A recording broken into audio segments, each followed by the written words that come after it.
ইখলাসে এমন মোরে ইয়া ইলাহি। আলহামদুলিল্লাহি রাব্বিল আলামিন ওয়াসসালাতু ওয়াসসালামু আলা সাইয়্যিদিল মুরসালিন আম্মা বা'দ ফাআউযু বিল্লাহি মিনাশ শাইতানির রাজীম বিসমিল্লাহির রহমানির রহিম আসসালাতু ওয়াসসালামু আলাইকা ইয়া রাসূলুল্লাহ ওয়া আলা আলিকা ওয়া আসহাবিকা ইয়া হাবিবাল্লাহ। الصلاة والسلام عليك يا نبي الله وعلى آلك وأصحابك يا نور الله। রাসূলুল্লাহ সাল্লাল্লাহু তাআলা আলাইহি ওয়াসাল্লাম ইরশাদ করেন, তোমরা তোমাদের মজলিসগুলোকে আমার উপরে দরুদ শরীফ পাঠ করার মাধ্যমে সজ্জিত করো। ফাইন্না সলাতাকুম আলাইয়া, নিশ্চয়ই তোমাদের আমার প্রতি দরুদ শরীফ পাঠ করা কিয়ামতের দিন তোমাদের জন্য নূর হবে। সাল্লু আলাল হাবিব সাল্লাল্লাহু তাআলা আলা মুহাম্মদ সাল্লাল্লাহু আলাইহি ওয়াসাল্লাম। মুহররমুল হারাম চলমান রয়েছে।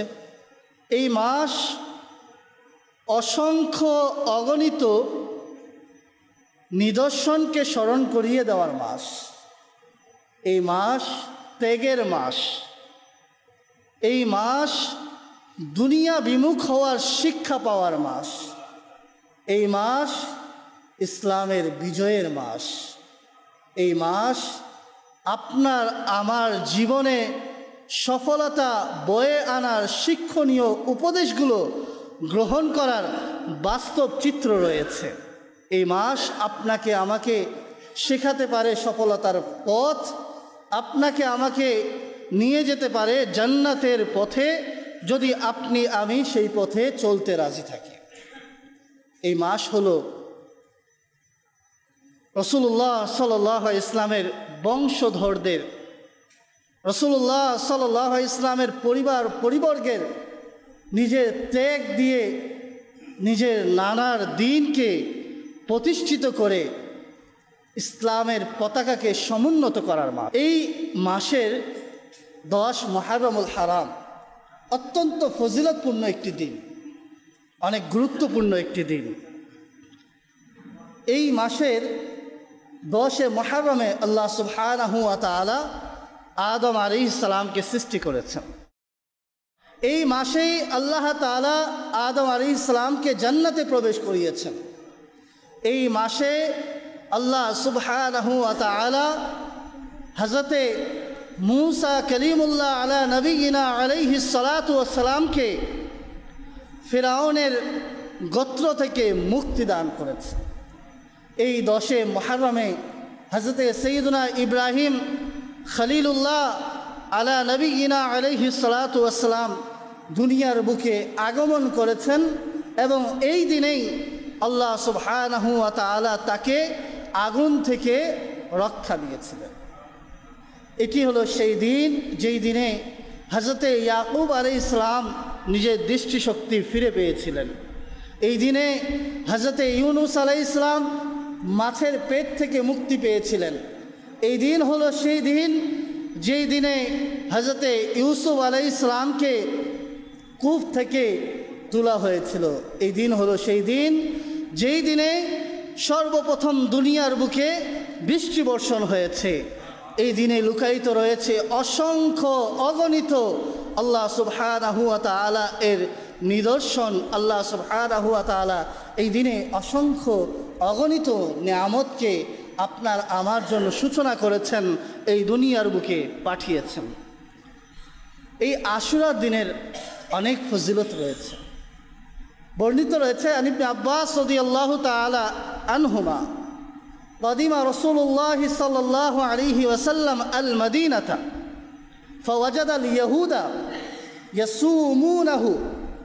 নবী করিম সাল্লাল্লাহু তাআলা আলাইহি ওয়াসাল্লাম মদিনায় আগমন করলেন। এসে দেখলেন যে ইহুদিরা এই দিনে সম্মান করে এই দিনে রোজা পালন করছে। রাসূলুল্লাহ সাল্লাল্লাহু আলাইহি ওয়াসাল্লাম তাদেরকে এই রোজা রাখার রহস্য জিজ্ঞেস করলেন, কারণ জিজ্ঞেস করলেন।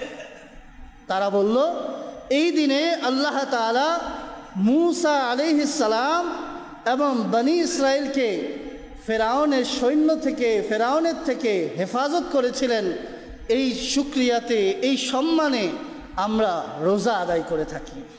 রাসূলুল্লাহ সাল্লাল্লাহু আলাইহি ওয়াসাল্লাম সাহাবা ইকরাম আলাইহিম রিদওয়ানকে বললেন যে এই দিনে রোজা রাখার হকদার আমরা বেশি, কেননা আমরা মুসলমান।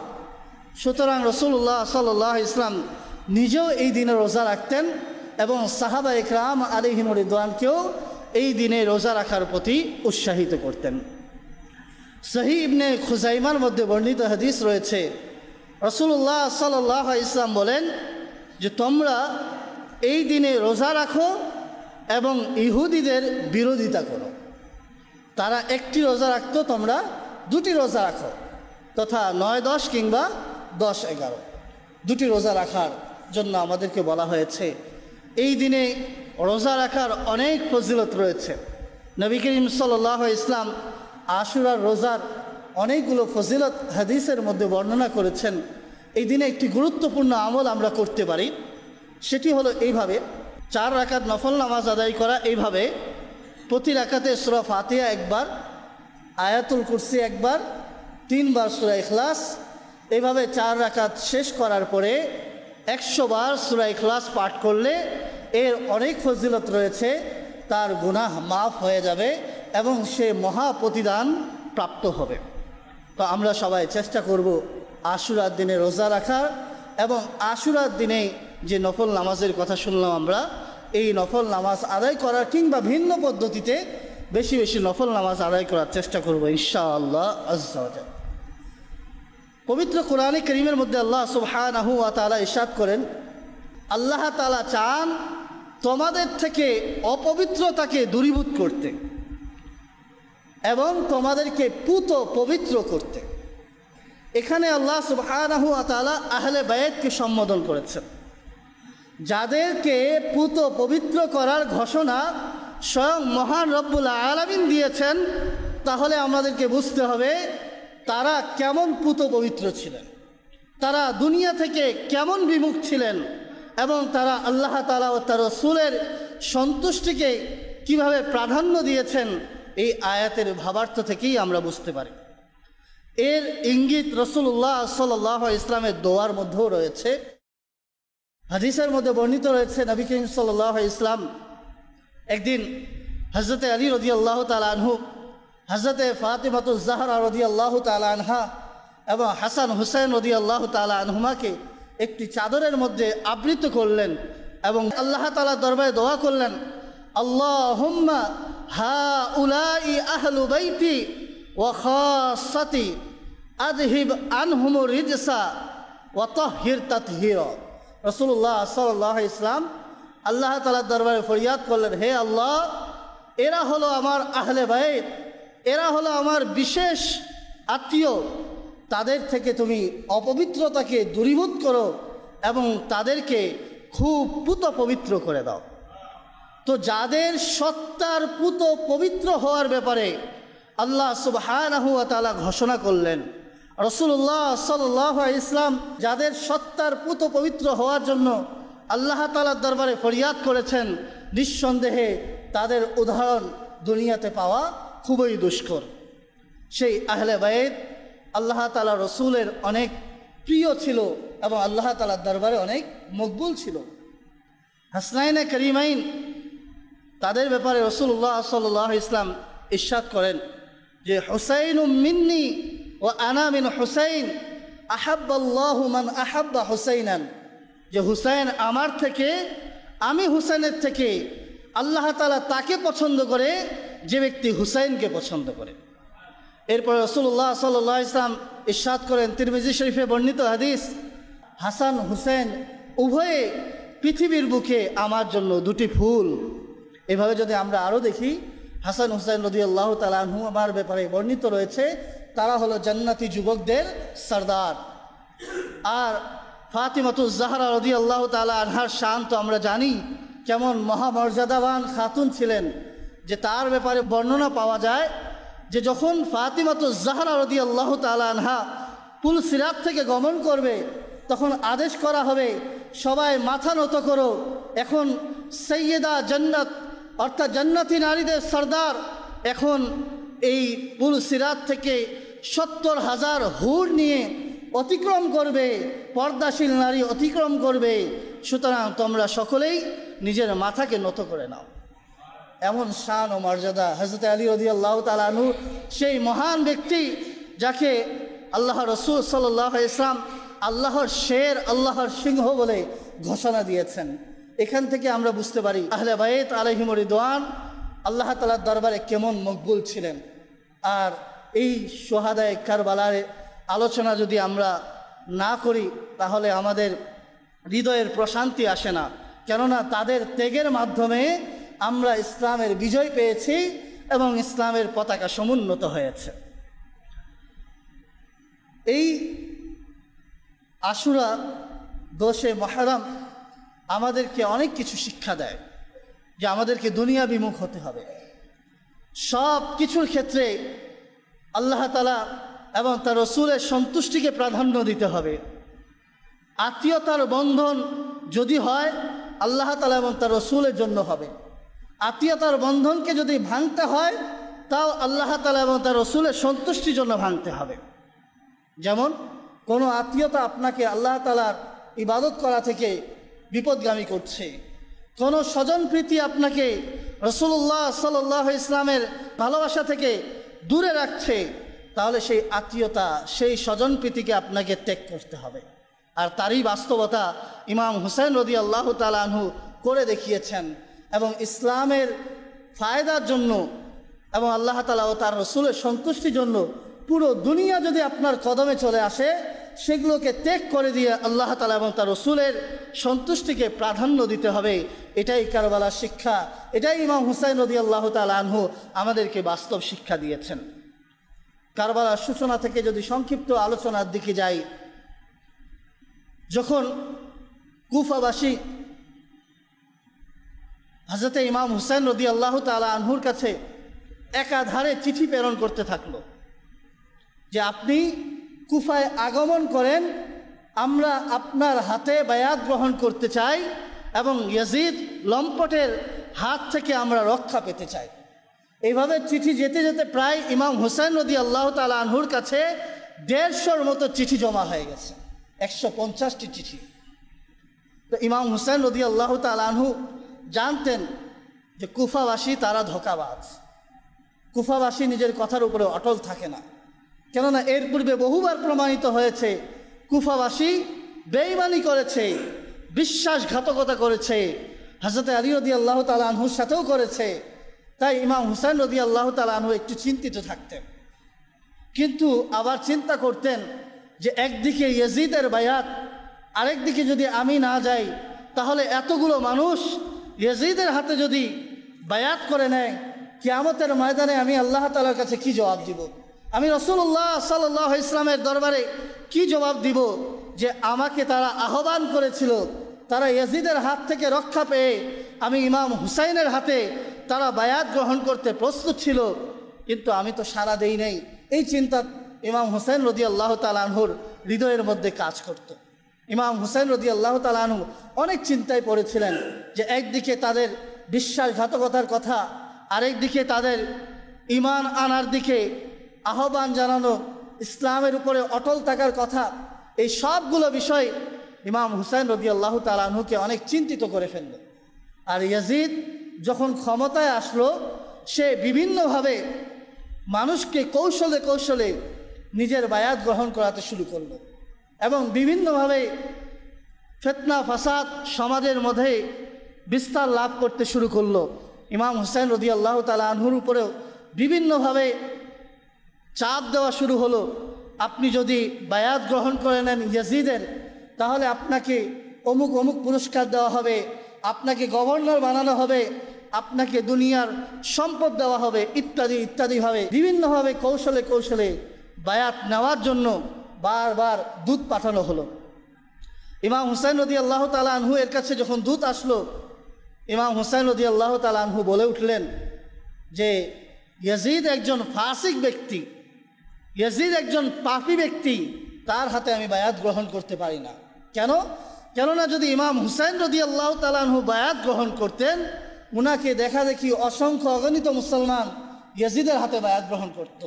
আর এর কারণে কি হতো, মানুষ আস্তে আস্তে গুনাহের মধ্যে লিপ্ত হতো এবং গুনাহের বন্যা পৃথিবীর মাঝে আস্তে আস্তে প্রসারিত হয়ে থাকতো। আর মানুষ আল্লাহ তাআলা ও তার রসুলের সন্তুষ্টি থেকে বিমুখ হতে থাকতো। এই জন্য ইমাম হুসাইন রাদিয়াল্লাহু তাআলা আনহু কোনোভাবেই তার বায়াত গ্রহণ করেননি। এরপরে ইমাম হুসাইন রাদিয়াল্লাহু তাআলা আনহু মদিনা ছেড়ে মক্কার উদ্দেশ্যে রওনা হওয়ার জন্য ইচ্ছা পোষণ করলেন।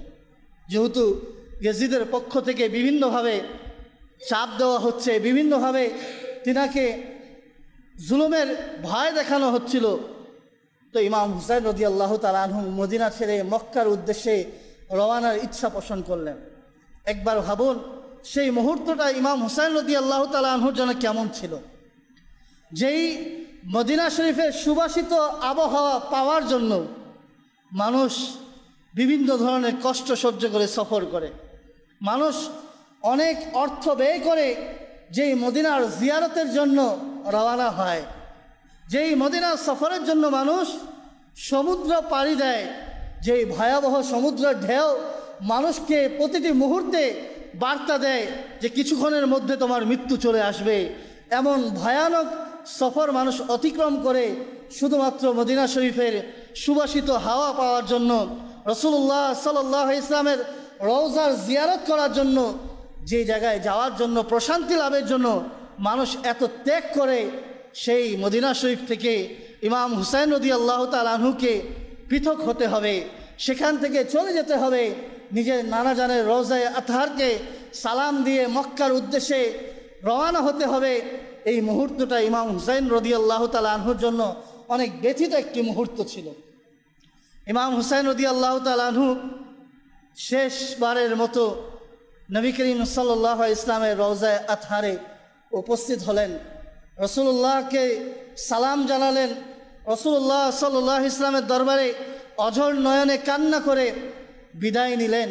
বিদায় নিয়ে মদিনা শরীফ ছেড়ে মক্কার উদ্দেশ্যে রওনা হলেন। মক্কায় যাওয়ার পরেও কুফাবাসীদের বিভিন্ন চিঠি আসতে শুরু হলো। ইমাম হুসাইন রাদিয়াল্লাহু তাআলা আনহু চিন্তা করলেন যে এখন হয়তোবা আমার আর থেমে থাকা ঠিক হবে না, যেহেতু কুফাবাসী আমার হাতে বায়াত গ্রহণ করার জন্য, হকের উপরে প্রতিষ্ঠিত থাকার জন্য, ইসলামের সঠিক পন্থার উপরে অটল থাকার জন্য বারবার প্রচেষ্টা করছে এবং আমার কাছে বার্তা পাঠাচ্ছে। সুতরাং এখন যদি আমি থেমে থাকি তাহলে এটা আমার জন্য ঠিক হবে না। শেষ পর্যায়ে ইমাম হুসাইন রাদিয়াল্লাহু তাআলা আনহু যাওয়ার ব্যাপারে বিভিন্ন পরামর্শ সভা শুরু করলেন। ওই সময় বড় বড় সাহাবায়ে কেরাম বিদ্যমান ছিলেন, যেমন হযরতে আব্দুল্লাহ ইবনে আব্বাস রাদিয়াল্লাহু তাআলা আনহুমা, হযরতে ইবনে ওমর রাদিয়াল্লাহু তাআলা আনহুমা, হযরতে জাবির রাদিয়াল্লাহু তাআলা আনহুমা, এভাবে হযরতে আবু লাইস ওয়াকিদি রাদিয়াল্লাহু তাআলা আনহু সহ অসংখ্য সাহাবায়ে কেরাম সেই সময় উপস্থিত ছিলেন। তারা সকলে একমত ছিলেন যে এই ইমাম হুসাইন আপনি কুফাবাসীর উদ্দেশ্যে রওনা হবেন না, কেননা তাদের উপরে বিশ্বাস নেই। তারা এর পূর্বেও আপনার বাবার সাথে ধোঁকাবাজি করেছে, এর পূর্বেও তারা প্রতারণা করেছে, বিশ্বাসঘাতকতা করেছে, আপনি সেখানে যাবেন না। বারবার তাকে মানা করা হলো। ইমাম হুসাইন রাদিয়াল্লাহু তাআলা আনহু একটু চিন্তিত হয়ে গেলেন।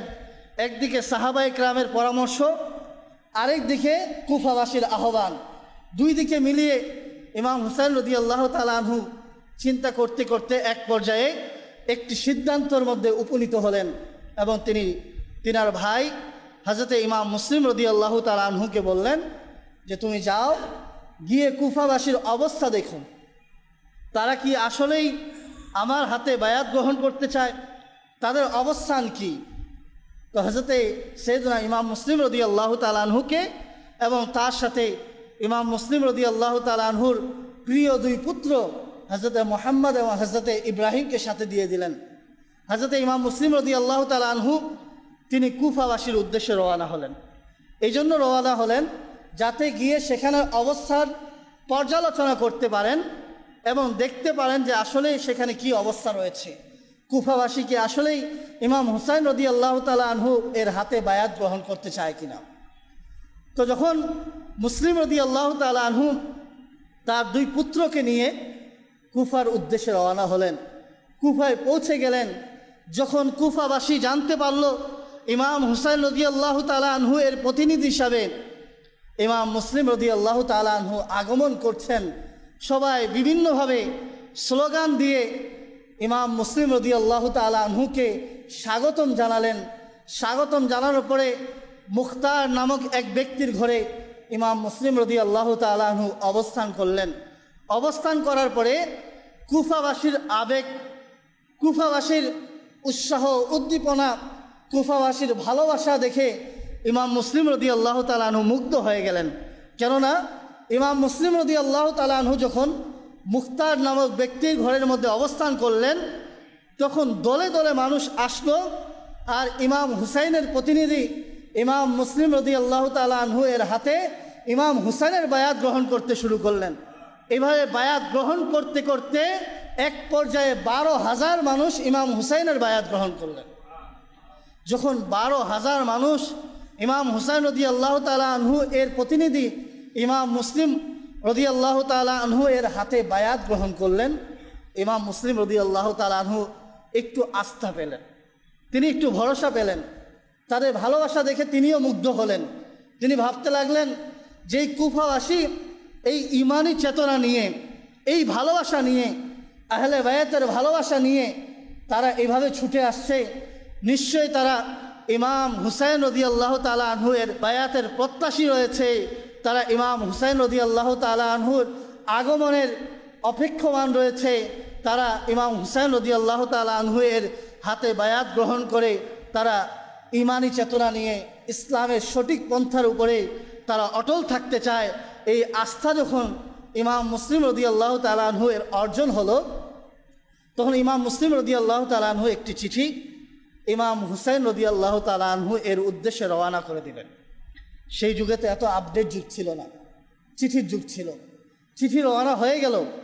চিঠি রওনা হওয়ার পরে কি হলো সেটা আর ইমাম হুসাইন রাদিয়াল্লাহু তাআলা আনহু এর কাছে পৌঁছায়নি। আর ইমাম হুসাইন রাদিয়াল্লাহু তাআলা আনহু আগে থেকেই জানতেন যে কারবালার ময়দানে তিনি শহীদ হবেন, কিন্তু এখনই যে শহীদ হবেন, এই সফরে যে শহীদের সফর, এটা ইমাম হুসাইন রাদিয়াল্লাহু তাআলা আনহু বাহ্যিকভাবে জানতেন না। হয়তো অনেকে প্রশ্ন করতে পারে যে ইমাম হুসাইন রাদিয়াল্লাহু তাআলা আনহু যেহেতু জানতেন কারবালার ময়দানে তিনি শহীদ হবেন, রাসূলুল্লাহ সাল্লাল্লাহু আলাইহি ওয়াসাল্লাম সুসংবাদ এই শহীদ হওয়ার, হাউজে কাউসারের পানির অপেক্ষা পান হওয়ার, রাসূলুল্লাহ সাল্লাল্লাহু আলাইহি ওয়াসাল্লামের কোলে আরাম করার, এই সুসংবাদগুলো রাসূলুল্লাহ আগেই তো দিয়ে গিয়েছেন। তারপরে ইমাম হুসাইন কেন নিজের ছোট শিশুদেরকে নিয়ে, নিজের পরিবারের নারীদেরকে নিয়ে কেন গমন করলেন? এই প্রশ্ন আসতে পারে। আসলে কারবালায় ইমাম হুসাইন শহীদ হবেন এটা তো নিশ্চিত ছিল, কিন্তু এটাই যে সেই যাত্রা, এই সফরেই তিনাকে শহীদ হতে হবে, এটা বাহ্যিকভাবে ইমাম হুসাইন রাদিয়াল্লাহু তাআলা আনহুর জানা ছিল না। তিনি তো যাচ্ছিলেন এই জন্য যে তার হাতের মধ্যে কুফাবাসী বায়াত গ্রহণ করবে। তিনি তো মেহমান হয়ে যাচ্ছেন, এই জন্য পুরো পরিবার নিয়ে, পুরো পরিবারের সদস্যদেরকে নিয়ে সেই উদ্দেশ্যে রওনা হয়েছেন। ইমাম হুসাইন রাদিয়াল্লাহু তাআলা আনহু চিঠি পেয়ে সাহাবায়ে কেরামের সাথে পরামর্শ করে সেদিকে রওনা হওয়ার জন্য প্রস্তুতি গ্রহণ করছেন।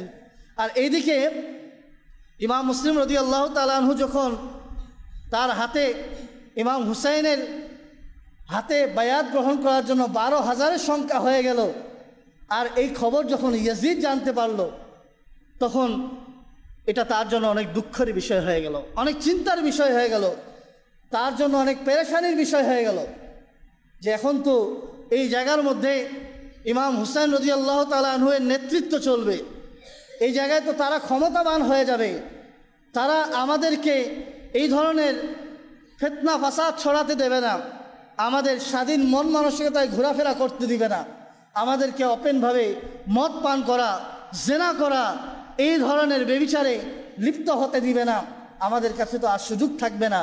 এই জন্য ইয়াজিদ বিভিন্নভাবে তার মাথার মধ্যে কৌশল শুরু হয়ে গেল। তখন ইয়াজিদকে একজন ব্যক্তি খবর দিল, আপনি কি জানেন যে ইমাম হুসাইনের প্রতিনিধি ইমাম মুসলিম কুফার মধ্যে চলে এসেছে? সকল মানুষ আবেগে আত্মহারা হয়ে মহাব্বত ও ভালোবাসা নিয়ে তারা নিজের প্রাণকে উৎসর্গ করার মতো তারা উদ্বেগ নিয়ে ইমাম হুসাইন রাদিয়াল্লাহু তাআলা আনহু এর হাতে বায়াত করার জন্য ইমাম মুসলিমের হাতে বায়াত করছেন। আপনি কি এই বিষয়ে খবর আছেন? এই খবর জানা মাত্রই সে একটু উদ্বিগ্ন হয়ে গেল, দিশেহারা হয়ে গেল, এবং যে খবর দিল সে বলতে লাগলো, নু'মান বিন বাশির, যাকে আপনি কুফার গভর্নর হিসাবে মনোনীত করেছেন, সে তো এই বিষয়ে কোনো পদক্ষেপ নিচ্ছে না, সে তো ইমাম মুসলিমের কোনো বিরোধিতা করছে না, কুফাবাসীকে কোনোভাবে বাধা প্রদান করছে না। এগুলো যখন শুনল, নু'মান বিন বাশির একজন সাহাবী ছিলেন, তিনি ইমাম হুসাইনকে কীভাবে বাধা প্রদান করবেন, ইমাম হুসাইনের প্রতিনিধিকে কীভাবে বাধা প্রদান করবে? তিনি তো আরও চাইবেন যে ইমাম হুসাইনের হাতে সবাই বায়াত গ্রহণ করুক। তো যখন নু'মান বিন বাশির কোনো ধরনের পদক্ষেপ নিল না, তখন ইয়াজিদ ইবনে জিয়াদকে মনোনীত করল এবং তাকে বলল, তুমি সৈন্যদল নিয়ে সেখানে পৌঁছে যাও এবং পৌঁছে তাদেরকে ছিন্ন বিচ্ছিন্ন করে দাও, তাদেরকে একসাথে হওয়া থেকে বিরত রাখো এবং তাদেরকে বিভিন্ন কৌশলে তাদের এই ঐক্যকে ভেঙে ফেলো, তাহলেই আমরা সফল হতে পারব। যখন এই উদ্যোগ নিল, এই উদ্যোগ নেওয়ার পরে ইবনে জিয়াদ কিছু সৈন্যদল নিয়ে যাওয়ার প্ল্যান করল, কিন্তু সে ভাবতে লাগলো, এখন তো কুফাবাসী অনেক আবেগে আছে, এখন কুফাবাসী একজন রাহবার পেয়ে গেছে, একজন পথ প্রদর্শক পেয়ে গেছে, একজন সৈন্য পেয়ে গেছে, তারা যে কোনো সময় আমাদের উপরে হামলা করতে পারে। এই চিন্তা ভাবনা করে ইবনে জিয়াদ কুকৌশল করার, প্রতারণা করার চিন্তা ভাবনা করল। সে কি করলো? হিজাজি পোশাক পরল, আরবের পোশাক। মক্কা থেকে যে কাফেলা আসতো, তারা যেই পোশাক পরে কাফেলায় যেত, ব্যবসায়ী কাফেলার মধ্যে যেত, সেই পোশাক সে পরিধান করল। আসলে ওই যুগে কে কোন জায়গার অধিবাসী এটা চেনার কিছু উপায় থাকতো, পোশাক, চলাফেরা, কাফেলার কিছু চিহ্ন থাকতো। তো যারা মক্কা শরীফ থেকে ব্যবসায়ী কাফেলা নিয়ে গমন করত, তারা কিছু চিহ্ন নিয়ে যেত। তো তাদের একটা ঐতিহ্য চিহ্ন ছিল, সেটা হলো হিজাজি পোশাক পরা। তো সেই ইবনে জিয়াদ কৌশল করে নিজের সৈন্যদলকে রেখে দিল আর বলল যে আমি একাই যাব। সে হিজাজি পোশাক পরে ঘোড়ার উপরে আরোহণ করে বাহাদুর বেশে কুফার মধ্যে প্রবেশ করলো। আর এইদিকে যারা কুফাবাসী আছে তারা ধোঁকায় পড়ে গেল, তারা ভাবতে লাগলো ইমাম হুসাইন রাদিয়াল্লাহু তাআলা আনহু হয়তোবা আগমন করছেন, যেহেতু হিজাজি পোশাক পরিহিত অবস্থায় আছে। ইমাম হুসাইন রাদিয়াল্লাহু তাআলা আনহু মনে করে তারা বিভিন্নভাবে স্লোগান দিতে লাগলো, মারহাবান বিকা ইয়া ইবনা রাসূলিল্লাহ। এইভাবে তারা বলতে লাগলো, কাদিমতা খৈর মাকদামিন। এইভাবে তারা স্লোগান দিতে শুরু করলো, হে রাসূলুল্লাহ সাল্লাল্লাহু আলাইহি ওয়াসাল্লামের নাতি, আপনার শুভ আগমন, আপনার জন্য আমরা সুস্বাগতম জানাচ্ছি। এইভাবে স্বাগতম জানিয়ে তারা তাকে বরণ করে নিল। কিন্তু ইবনে জিয়াদ আস্তে আস্তে কুফায় অবস্থান না করে ইমাম মুসলিমের কাছে না গিয়ে সে সরাসরি যেই গভর্নমেন্টের হাউস ছিল সেখানে চলে গেল। গভর্নমেন্ট হাউসের মধ্যে যখন প্রবেশ করলো, তখন কুফাবাসী বুঝতে পারলো যে আমরা তো ধোঁকায় লিপ্ত হয়েছি, এটা তো ইমাম হুসাইন না। কারণ ইমাম হুসাইন আসলে গভর্নমেন্ট হাউসে তো ওনার কাজ নাই, যেহেতু ক্ষমতা চলছে ইয়াজিদের আর এই গভর্নমেন্ট হাউস হলো ইবনে জিয়াদের, তাহলে ওখানে তো ইমাম হুসাইন রাদিয়াল্লাহু তাআলা আনহু যাওয়ার কথা না। তারা ধোঁকায় পড়ে গেল। এভাবে সকাল যখন হলো, ইবনে জিয়াদ সে ইয়াজিদের বার্তা শোনালো মানুষকে এবং বিভিন্নভাবে মানুষকে ভীতি প্রদর্শন করলো এবং কুফার যারা সর্দার ছিল তাদেরকে গ্রেফতার করে নিল। গ্রেফতার করার পরে তারা এই বার্তা দিয়ে দিল, যদি ইমাম মুসলিমের হাতের বায়াতকে তারা ভঙ্গ না করে তাহলে তারা আক্রমণ করবে, তাদের পরিবার পরিবর্গকে শহীদ করবে এবং তাদের সম্পদকে আত্মসাৎ করবে। আর যে সর্দারদেরকে গ্রেফতার করা হয়েছে তাদেরকে ফাঁসি দিবে কিংবা হত্যা করে দিবে। এইভাবে যখন বলতে লাগলো, তখন ইমাম মুসলিম রাদিয়াল্লাহু তাআলা আনহু নিজের সৈন্যদল একত্রিত করা শুরু করলেন। প্রায় 40,000 সৈন্যদল একত্রিত হয়ে গেল। হওয়ার পরে ইমাম হুসাইন রাদিয়াল্লাহু তাআলা আনহু যখন প্রস্তুতি নিলেন যে ইসলামের শিক্ষা হলো প্রথমে হামলা না করা, বরং কেউ হামলা করলে সেটাকে প্রতিরোধ করা। ইমাম মুসলিম রাদিয়াল্লাহু তাআলা আনহু খুতবা দিলেন যে কেউ আগে আক্রমণ করবে না, প্রত্যেকে অপেক্ষা করবে, তারপরে যেন আমরা প্রতিরোধ করি। এভাবে এক পর্যায়ে তারা ছত্র ভঙ্গ হয়ে গেল। আস্তে আস্তে এই মুসলমানদের এই যে একটা ঐক্য ছিল সেটা ভেঙে গেল। এমনকি যখন ইমাম মুসলিম রাদিয়াল্লাহু তাআলা আনহু মাগরিবের নামাজের সালাম ফিরালেন, তখন একজনও তার মুক্তাদি ছিল না, তিনি একাই নামাজ পড়ছিলেন। তো ইমাম হুসাইন রাদিয়াল্লাহু তাআলা আনহুর আগমন ঘটল। আগমন ঘটার পরে ইমাম হুসাইন রাদিয়াল্লাহু তাআলা আনহু নিজের পরিবারবর্গ নিয়ে আসলেন। ওনাকে কারবালার ময়দানে অবস্থান করতে বাধ্য করা হলো, ওনাকে কুফায় পৌঁছাতে দেওয়া হলো না। ইমাম হুসাইন রাদিয়াল্লাহু তাআলা আনহু বিভিন্নভাবে বার্তা দিতে লাগলেন ইয়াজিদের বাহিনীকে যে তোমরা কি জানো আমি কে? আমি হলাম সেই রসুলের নাতি, যে রসুল ইসলামকে কায়েম করেছে, যে রসুলের কালেমা তোমরা পাঠ করেছ। আমি সেই আলী রাদিয়াল্লাহু তাআলা আনহু এর পুত্র, যার তলোয়ারের ছায়াতলে অসংখ্য অগণিত স্থান বিজয় লাভ করেছে। আমি সেই আলী রাদিয়াল্লাহু তাআলা আনহুর পুত্র। আমি হলাম সেই ফাতিমাতুজ জাহরা রাদিয়াল্লাহু তাআলা আনহার পুত্র, যিনি হলেন জান্নাতি নারীদের সর্দার হবে, যিনি যখন পুল সিরাত পার হবে তখন সকলকে বলা হবে সকলে দৃষ্টিনত করো, এখন জান্নাতের সর্দার নারী হযরতে ফাতিমাতুজ জাহরা রাদিয়াল্লাহু তাআলা আনহা ৭০,০০০ হুরকে নিয়ে এই পুল সিরাত অতিক্রম করবে। এইভাবে ইমাম হুসাইন রাদিয়াল্লাহু তাআলা আনহু তাদেরকে তাদের মন্দ আকীদা থেকে, তাদেরকে তাদের দুনিয়ার লোভ থেকে, দুনিয়ার লালসা থেকে, ক্ষমতার লোভ থেকে বিমুখ করার জন্য বিভিন্নভাবে খুতবার মাধ্যমে সংশোধন করার বার্তা দিতে থাকলেন। একের পরে এক বার্তা দিয়ে তাদেরকে নসিহত করতে চাইলেন এবং বললেন যে আমি কোনোভাবেই চাই না যেখানে রক্তাক্ত হোক, এখানে যুদ্ধ হোক, এখানে মুসলমানদের রক্ত ঝরুক, আমি এটা কোনোভাবেই চাই না। তোমরা যদি চাও আমি ফিরে যাই তাহলে আমাকে বলে দাও, আমি আমার মক্কায় ফিরে যাব। আর যদি তোমরা আমার সাথে কোনো ধরনের সন্ধি করতে চাও তাহলে আমি সন্ধি করতে প্রস্তুত আছি, কিন্তু আমি যুদ্ধ করব না। তো তখন ইয়াজিদি বাহিনী থেকে বলা হলো যে আপনি একটাই সুরত আছে যে আপনি ইয়াজিদের হাতে বায়াত গ্রহণ করেন, সব কিছু খালাস হয়ে যাবে, এখানে আর কোনো ধরনের যুদ্ধ হবে না, কোনো ধরনের ভেদাভেদ থাকবে না, বরং আপনাকে পুরস্কৃত করা হবে। ইমাম হুসাইন রাদিয়াল্লাহু তাআলা আনহু বললেন এটা আমার দ্বারা সম্ভব না, কারণ আমার নানা জান যেই ইসলামের জন্য ত্যাগ দিয়েছেন, যেই ইসলামের জন্য আমার নানা সাহাবায়ে কেরাম আলাইহিম রিদওয়ান নিজের প্রাণকে উৎসর্গ করেছেন, যে ইসলামের জন্য আমার নানা জান পাথরের আঘাত সহ্য করেছেন, এটার সাথে ইমাম হুসাইন রাদিয়াল্লাহু তাআলা আনহু কোনোভাবেই চুক্তিবদ্ধ হতে পারেন না, কোনোভাবেই এটার বিপরীতে যেতে পারেন না। ইমাম হুসাইন রাদিয়াল্লাহু তাআলা আনহু কোনোভাবেই রাজি হলেন না। এরপরে সেই ইয়াজিদ বাহিনী বিভিন্নভাবে ইমাম হুসাইন রাদিয়াল্লাহু তাআলা আনহুর পরিবর্গকে যুদ্ধের পরে একাধারে শহীদ করতে লাগলো। প্রথমে তো ইমাম হুসাইন রাদিয়াল্লাহু তাআলা আনহুর পরিবর্গ যারা আছে তারা নিজের বাহাদুরি দেখিয়ে নিজের প্রাণের শেষ রক্ত থাকা অবস্থায় তারা ইসলামের পতাকা সমুন্নত করার জন্য জিহাদ করলেন, যুদ্ধ করলেন এবং শহীদ হলেন। এরপরে শেষ পর্যায়ে এতগুলো পরিবারের সদস্য শহীদ হওয়ার পরেও ইমাম হুসাইন রাদিয়াল্লাহু তাআলা আনহু ইসলামের শান্তির বার্তা ইয়াজিদি বাহিনীকে দিতে শুরু করলেন, যে ইসলাম কেমন শান্তির বার্তা দেয়। ইমাম হুসাইন রাদিয়াল্লাহু তাআলা আনহুর সন্তান শহীদ হয়ে গেছে, ইমাম হুসাইন রাদিয়াল্লাহু তাআলা আনহুর কোলের শিশু শহীদ হয়েছে। এরপরে ইমাম হুসাইন রাদিয়াল্লাহু তাআলা আনহু ইসলামী শিক্ষাকে ভুলেন নাই।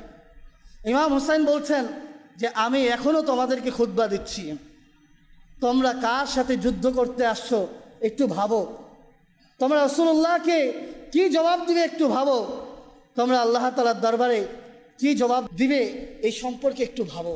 কিন্তু তারা কোনোভাবেই ক্ষান্ত হয় নাই। এক পর্যায়ে গিয়ে ইমাম হুসাইন রাদিয়াল্লাহু তাআলা আনহুকেও তারা শহীদ করে দিয়েছে।